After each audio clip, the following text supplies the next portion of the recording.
What's going on? What's going on? What's going on? How you guys doing today, YouTube? So, we're gonna touch back up on a few different things. You know, last time I talked to you guys, I left off where my Aunt Bobby was, my Aunt Bobby had came to get me from Plainfield and take me to Hackensack because she had noticed that my grandmother was frustrated, I was acting out, and she had just got tired of us. So my Aunt Bobby was gracious enough to come and pick me up, and my grandmother, my father's mother, was gracious enough to take my brother, while my mother tried to figure herself out and get situated. Now,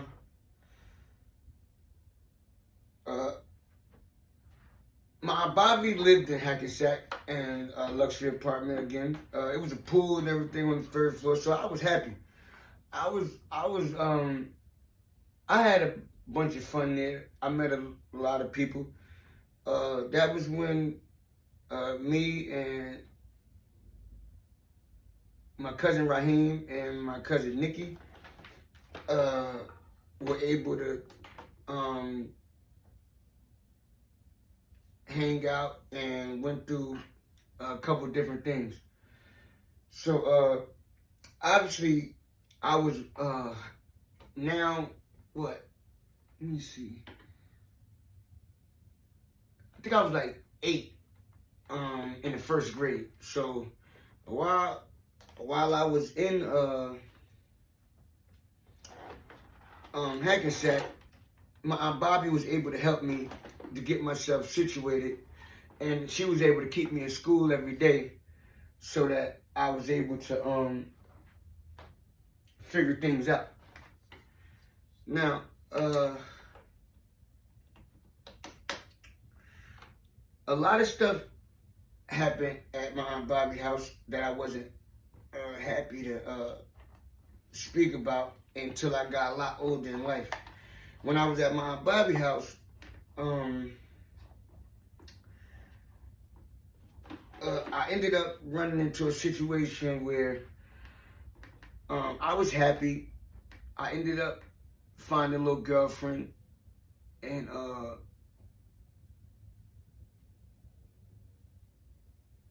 I thought I was happy, but things had started going sideways. So one of my cousins, who obviously is a female, started taking advantage of me. Like, she would try to teach me sexual acts and perform different shit, you know, and take advantage of me, I guess, for the most part, for what we will understand today. She started teaching me how to have sex at the age of 8. And while some people would think that it's cool to have sex at the age of 8,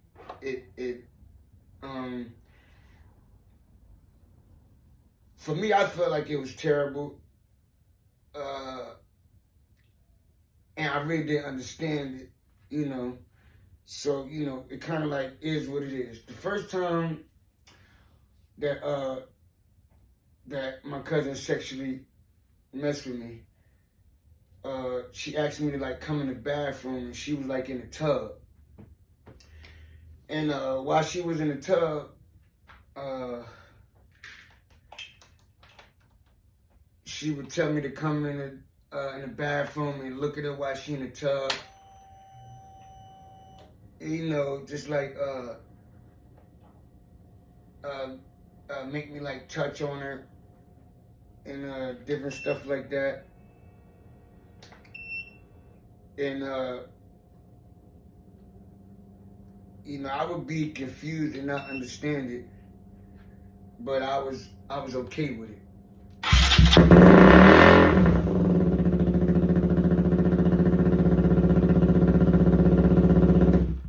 Sorry about that. I'm trying to get all my bikes together. Y'all already know it's about to start getting hot. So, you know, that's just sidebar. I'm a crazy bike fiend. I love KTM, my KTM 500, my KTM 200. Both of them got work done to them internally and externally. Y'all already know that's just something different. But, sorry for that. So, back to the story. So, you know, life was kind of rough for me when that type of stuff started happening. I really don't like to talk about it as much, but of course, you know, I touch on it and like keep it moving because it just is what it is. So anyway, after that started happening, I believe, from what I think and I understand, I believe my aunt Bobby started either she found out about it, or either I feel like she had a feeling that was going on. She did the worst thing to me at that time, and well, I can't say it was the worst thing because I was happy and it's what I wanted, but what she did was wrong, period. You know what I'm saying? So my Aunt Bobby took me to my grandmother's house. She called my grandmother on my birthday. She told my grandmother that she would take me down there to, you know, be with Kawan, and we could like spend the weekend together or whatever. So, you know, when she came to get me or whatever, you know, I'm super happy and shit. Like, I ain't really paying attention to it. But I'm like, you know, I'm only 8. So, you know, she like, Kareem, come on, I'm about to take you to grandma's house to your grandma's house to go see your brother. So, you know, I'm super excited and shit. I ain't really paying no attention. So, you know, I just throw some clothes on. I was literally like, when she came in the house, I was at the pool.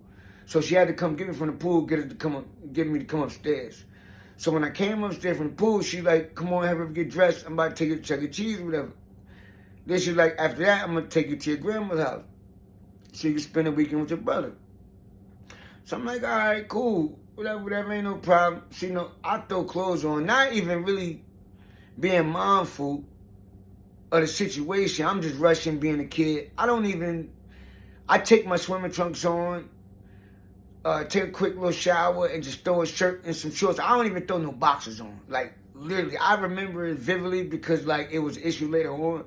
But, like, literally, I throw my shirt on, throw my shorts on, throw my sneakers on, I run outside. I'm super happy. I'm going to see my little brother. So, now, mind you, at this time, I've been away from my brother for, like, maybe a year now. I went through the whole school year without seeing my brother. So, I'm, like, super hurt, super ecstatic to go see him. So, we get down there, whatever. First, she take me to Chuck E. Cheese, me, my cousin Raheem, and Nikki. And then, you know, she take me down to my grandmother's house. Now, for those of you that don't know, from Hackensack to Newark is probably like about 20-something minutes. It's not a long drive or anything like that. But it's like, it take a little second, you know what I'm saying? So, you know, we riding down there, whatever. She let me know, you know, I'm spend the weekend or whatever. She gonna come back, get me, you know what I'm saying? We good when we go back to school. At that time, I was already okay with living there. So I had kind of like got adjusted to not living with my brother. Like, you know what I'm saying? But of course, I'd rather it that way anyway.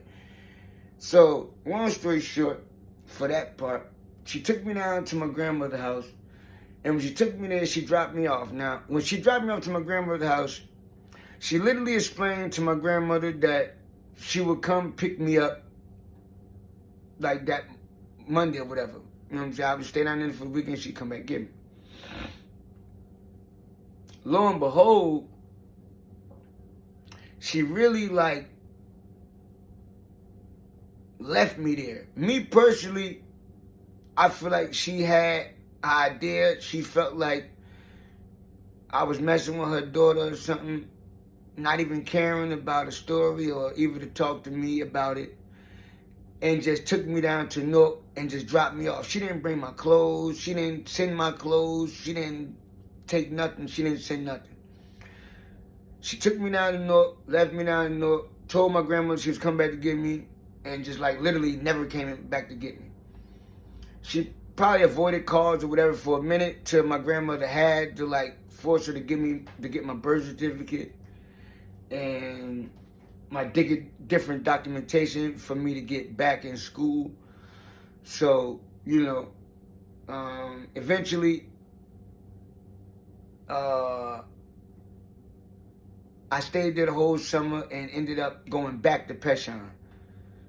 So here it is, 2.5 years later, 2 years at Cook School and a year at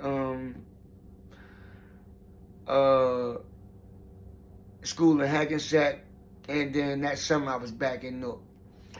So now we left Newark like the summer of '85, something like that. Cause I remember graduating kindergarten in Peshawn. So I was away from Newark for like 2 years and change, and finally my Aunt Bobby dropped me back in North. I held that over my Aunt Bobby for like literally like all of my life. This is a sidebar. I'm 44 years old right now. I literally mustered up the capability to even talk to my Aunt Bobby about this situation like maybe 4 or 5 years ago. I've already talked to everybody in my family about the situation that happened to me and my cousin. Am I happy about it? No. Am I comfortable in it? I guess so. But that's just to say,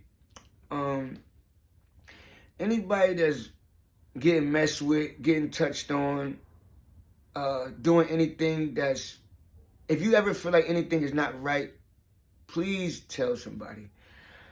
We don't understand how much importance we have in communicating and speaking to one another so that things could be better and different.